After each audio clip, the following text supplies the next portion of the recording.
Is this Land Cruiser worth $73,000? We'll find that out in today's video. I'll include a link to the Toyota Orams website in the description down below. Also include a link to my car buying guide. Let's get into it.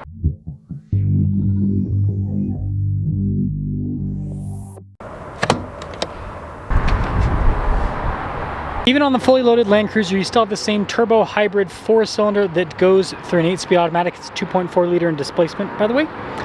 Fuel economy is 22 around town, 25 on the highway. Power outputs are 326 horsepower and then 465 pound-feet of torque.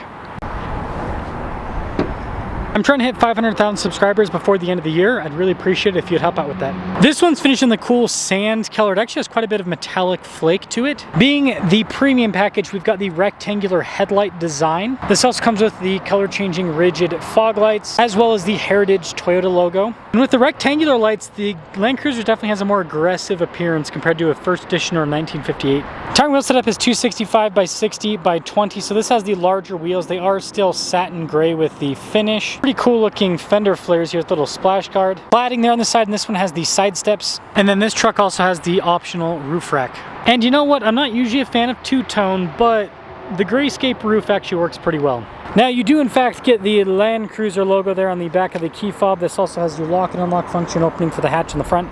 Now in the rear we have an upgraded outlet. Thank the hybrid system for that. There's actually USB ports back here and cup holders because you can get this with a third row outside of the US market. Anyways, we do have the battery there on the floor, which does raise the load floor. The seats don't fold completely flat, but it's pretty close. Really cool taillight design here in the back with the new Land Cruiser. And then we've got the pop-out window, which is nice to be able to just throw stuff into the back. Parking sensors here on the rear bumper and funny cover for the receiver hitch. But yeah, I definitely think the color makes this particular Land Cruiser, gives it a more unique, kind of more old school look. But let's pop inside.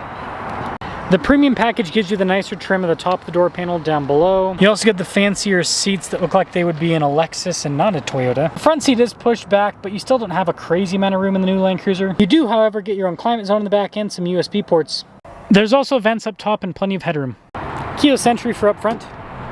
The front door panel has that same really nice trim. Blind spot monitoring with the mirrors. We also have memory seat functionality, really nice finish with all of the window controls and power folding mirrors. 1,100 is the payload capacity. And then here's the front seat perforated all down the center portion, power adjustments and lumbar support on the side. Auxiliary brake controls down below. We've got the function to turn the outlet, open up your gas cap, and then turn off the collision assistance and change the fog light color.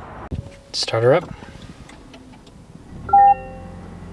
Toyota logo front and center, nice soft touch trim all around the steering wheel. Adaptive cruise control with your lane centering function on the right side. Volume and voice command controls there on the left side, and then you've got regular stocks here on the back. Full digital gauge cluster here in the center, which is very customizable in terms of what you can display in both the right, the left, and the center. And then this will also show you a little animation for the drive modes. There's drive modes for both on-road and off-road use. We have a 360 camera system, really good resolution. Shortcut bar there on the side of the screen, and it is pretty quick to respond. There's also a little volume knob on the left side. Being the more loaded up package, we've got dual zone climate, heated and ventilated seats, as well as a heated steering wheel. Little button to turn on the camera, and then you've got some USB ports just below that. This also has a wireless phone charging pad, shifter here for the 8-speed. Now this mode select will change not only the drive mode, but also the multi-terrain select if you have that selected, and then the crawl control. Now this is fully loaded, so not only does it have a full-time four-wheel drive system with a center and a rear diff lock, it has the stabilizer bar disconnect, which is an option, and then your stability control. Speaking of options, we have the Coolbox center console, more nice trim on the top. And the more loaded up version gets nice trim on the dash as well. This also has a camera rear view mirror, and then we've got a regular sunroof. So here's our window sticker for this Land Cruiser. You can see that there's quite a bit of standard equipment and then optional equipment like the premium package, the stabilizer bar disconnect, which is over $1,200, the roof rack, $1,400. Total MSRP on this is $72,908. Let's sum things up. Land Cruiser, fully loaded.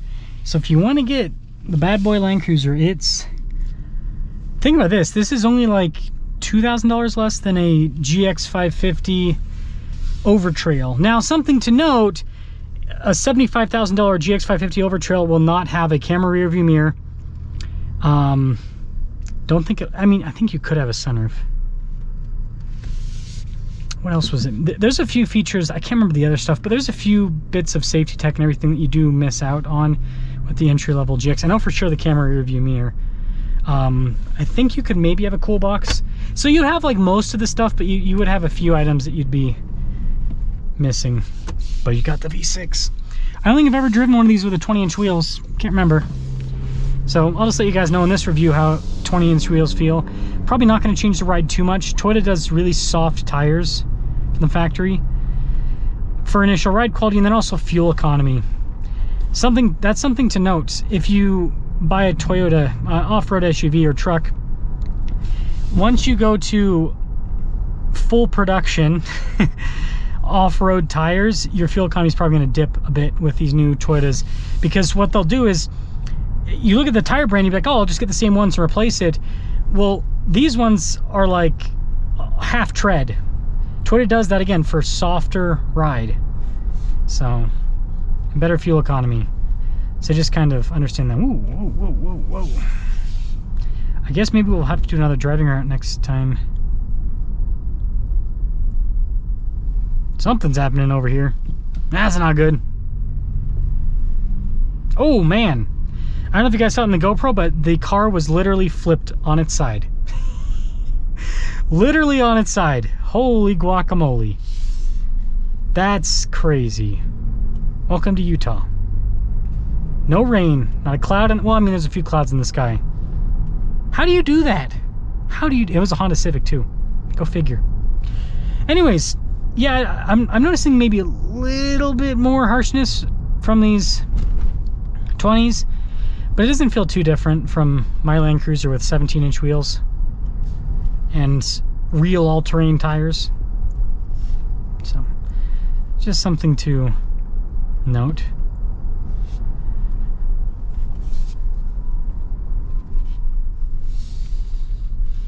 Yeah, the thing to note also is it's not super warm, it's 60 degrees, but a little bit of a warmer day today.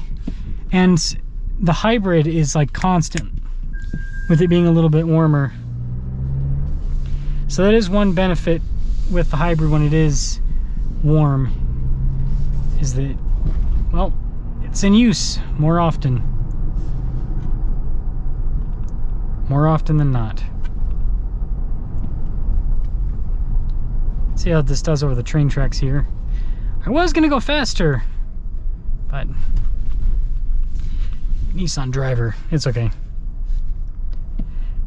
Something that I've learned, because I've driven a ton of cars over the last few years as press cars, if you drive over train tracks faster, even if you're in a unibody car like that, it kind of erases the train tracks better. Just something to note for those that are curious.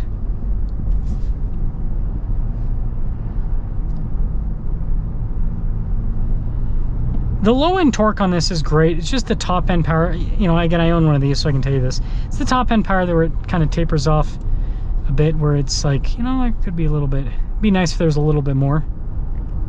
So, all in all, is this version of the Land Cruiser worth it? I think if you're going to be going for the, like, if you have to have the new Land Cruiser, my take is the 1958 is a great runaround car. Like, if you're never going to do any sort of off-roading, it's still capable off-road, but it's a great runaround car. If you're going to be doing some off-roading, or if you want a little bit more luxury, just the standard mid-trim Land Cruiser. Now, if you want all of the luxury and all of the off-road, then yeah, this makes sense. But you are also really close in price to a GX550, so I would at least go and look at one of those, see if it tickles your fancy, as they say. And if it does, hey, that one might be worth looking at. Let me know your thoughts.